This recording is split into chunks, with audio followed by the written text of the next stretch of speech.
तुलसी एक पवित्रता का नाम है। सनातन धर्म सिखाता है कि हर नारी को अपने पतिव्रत धर्म का पालन करना चाहिए। तो वही तुलसी वृंदा है और वही वृंदा तुलसी है। तो धर्म की रक्षा करने के लिए भगवान विष्णु वचनबद्ध है।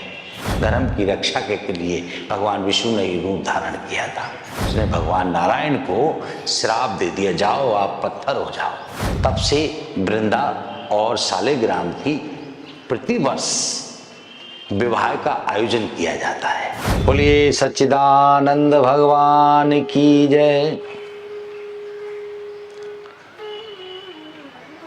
सनातन धर्म की परंपरा के अनुसार हमारा धर्म हमको सद्गुण सिखाता है। सद्गुण की परिभाषा क्या है? सद्गुण के माध्यम से हम भगवान की सेवा करते हैं और सनातन धर्म के संस्कारों का पालन करते हैं। और जो देव भक्त हैं, सनातन धर्म के प्रेमी हैं, उनकी सेवा करते हैं। राक्षस प्रवृत्ति के जो लोग हैं वो हमेशा से देवताओं की पूजा करके उनसे शक्ति प्राप्त कर लेते हैं और फिर उनका प्रयोग देवताओं पर ही करते हैं।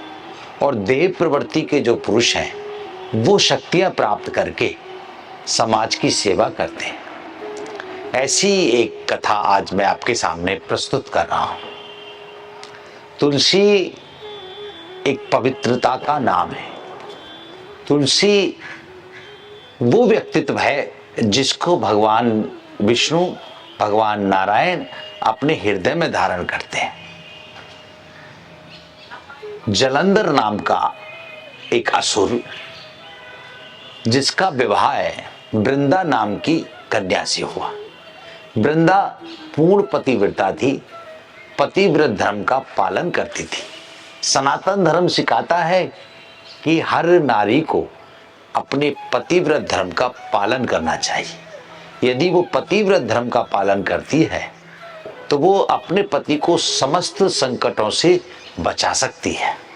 वृंदा भी उसी प्रकार पतिव्रत धर्म का पालन करते हुए भगवान श्री हरि विष्णु नारायण की पूजा में संलग्न रहती थी।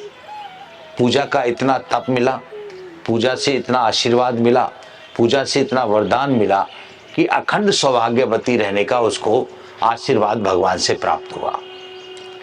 जब जलंधर को ये पता लगा कि मेरी पत्नी को अखंड सौभाग्यवती रहने का वरदान मिल गया है और मुझे अब कोई समाप्त नहीं कर सकता, मेरे साथ मेरी पत्नी वृंदा की शक्तियां जुड़ गई हैं, तो अब उसने अत्याचार करना शुरू कर दिया।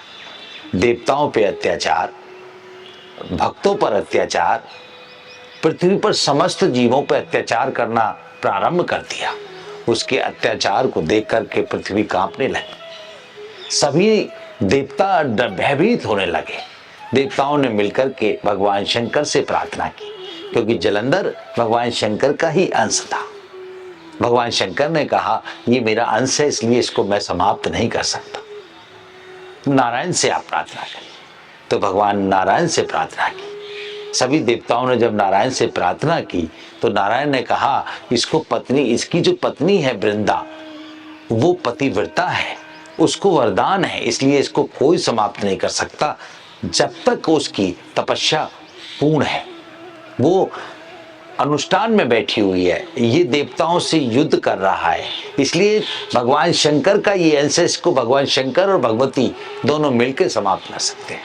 तो फिर देवताओं ने भगवान से प्रार्थना की, शंकर से। शंकर ने कहा कि मैं इसको समाप्त कर सकता हूँ भगवती के साथ, परंतु नारायण को इसमें मेरी हेल्प करनी पड़ेगी, सहायता करनी पड़ेगी। तो नारायण से विनम्रता पूर्वक जब प्रार्थना की गई तो धर्म की रक्षा करने के लिए भगवान विष्णु वचनबद्ध हैं।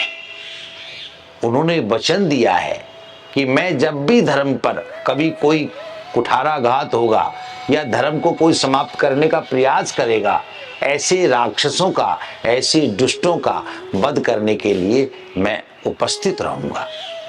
तो जब देवताओं का और जलंधर का भीषण युद्ध प्रारंभ हुआ, वृंदा अनुष्ठान में बैठ गई कि मेरे पति को कोई समाप्त ना कर पाए, उसकी दीर्घ आयु हो, उसकी आयु के लिए अनुष्ठान करने लगी।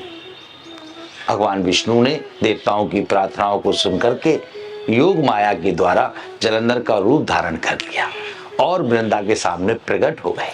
जब वृंदा ने देखा भगवान को, तो वृंदा उनके उस रूप को देख करके ये नहीं पहचान पाई कि ये भगवान नारायण और विष्णु हैं। उसने उस रूप में अपने पति जलंधर को ही देखा, क्योंकि भगवान विष्णु ने उस समय जलंधर का ही रूप धारण किया था। तो योग माया के द्वारा जलंधर का रूप धारण करके जब श्री नारायण भगवान विष्णु वृंदा के सामने प्रस्तुत हुए, वो उनको नहीं पहचान पाई और उनको देख करके अनुष्ठान से उठ गई। जब अनुष्ठान से उठ गई तो अनुष्ठान भंग हो गया। अनुष्ठान भंग होने के कारण देवताओं ने मिलकर के भगवान शंकर ने उसका वध कर दिया। जब जलंधर का वध हो गया और जलंधर के वध के बाद उसका शीश वृंदा के सामने आके गिरा, तो वृंदा को आभास हुआ कि कौन व्यक्ति है। तो नारायण उसके सामने प्रकट हुए। वृंदा ने पूछा, आप कौन है? तो वृंदा के सामने जब नारायण प्रकट हुए तो उसको बड़ा मन में दुख हुआ, कष्ट हुआ। तो उसने भगवान नारायण को श्राप दे दिया, जाओ आप पत्थर हो जाओ। तो भगवान नारायण पत्थर बन गए। सभी देवताओं ने फिर मिलकर के वृंदा से प्रार्थना की, धर्म की रक्षा के लिए भगवान विष्णु ने ये रूप धारण किया था। तो वृंदा ने श्राप मुक्त किया, परंतु नारायण ने अपनी इस कार्यकृत को देख करके वृंदा को वरदान दिया और वृंदा के साथ सालिग्राम के रूप में, काले पत्थर के रूप में, सालिग्राम के रूप में साथ रहने का वचन दिया। तब से वृंदा और सालिग्राम की प्रतिवर्ष विवाह का आयोजन किया जाता है। जो सनातन धर्म के प्रेमी हैं वो माँ वृंदा का तुलसी के रूप में माँ वृंदा प्रकट हुई और उनकी पवित्रता पूरे विश्व में व्याप्त है, पूरे सनातन धर्म में व्याप्त है, पूरे धर्म में व्याप्त है। उनका एक पत्ता धारण करने से व्यक्ति के अंतःकरण में पवित्रता आ जाती है। तो वही तुलसी वृंदा है और वही वृंदा तुलसी है। तो ये परंपरा बनी, ये सनातन धर्म की परंपरा बनी। जो सनातन धर्म की एकादशी का व्रत रखते हैं, जो सनातन धर्म में नारायण की पूजा करते हैं, उनके हृदय में पवित्रता आए तो वो तुलसी का सेवन करते हैं। नारायण को तुलसी चढ़ाई जाती है, नारायण को तुलसी का भोग लगाया जाता है।